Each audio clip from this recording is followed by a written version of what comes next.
Penuaan ini bagaimana tergantung bagaimana kita menyikapinya, bagaimana kita melihatnya. Ada orang yang melihat penuaan ini sebagai ya udahlah normal-normal aja, ini sudah biasa orang itu menua. Yes, betul. Proses menua itu memang natural.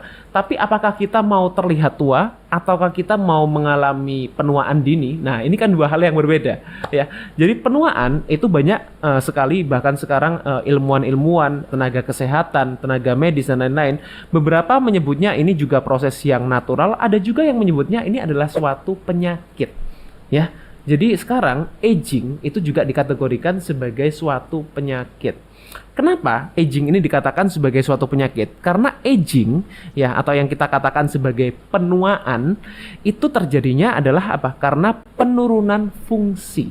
Nah, penurunan fungsi tubuh kita berbeda dengan orang yang sehat, mengalami fungsi yang masih optimal, ya.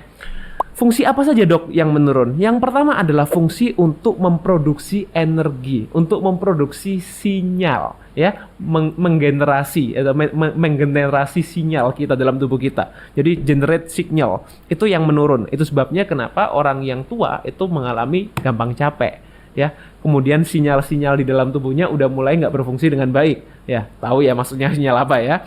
Kemudian juga regenerasi, jadi penurunan fungsi regenerasi untuk memaintain bahkan juga memperbaiki sel-sel yang rusak. Kemudian apa lagi? Mengalami penurunan fungsi otak. Nah, ini yang sebetulnya paling besar sebetulnya efeknya. Dan orang seringkali yang diperhatikan apa? Yang diperhatikan adalah yang kelihatan di luar, ya, dengan menggunakan apa? Krim-krim. Kemudian perawatan-perawatan wajah, botox, filler dan lain-lain. Don't get me wrong, I don't against those things, ya. Jadi saya tidak mengatakan bahwa perawatan wajah itu nggak penting atau menggunakan krim-krim yang dalam arti memang kalau itu baik untuk kesehatan kulit kita juga silahkan, ya. Tapi kita jangan hanya memperhatikan apa yang kelihatan di luar, treatment-treatment yang di luar, karena kecantikan yang di luar itu tercermin atau dia itu bisa muncul itu karena kita punya kesehatan dari dalam tubuh kita, organ-organ tubuh kita, terutama juga otak. Sudah pernah saya bahas di video sebelumnya, otak itu memang tidak besar porsinya, ya, beratnya secara organ dalam tubuh kita, tapi dia yang mengontrol segala macam di dalam tubuh kita. Jadi perhatikan kesehatan otak.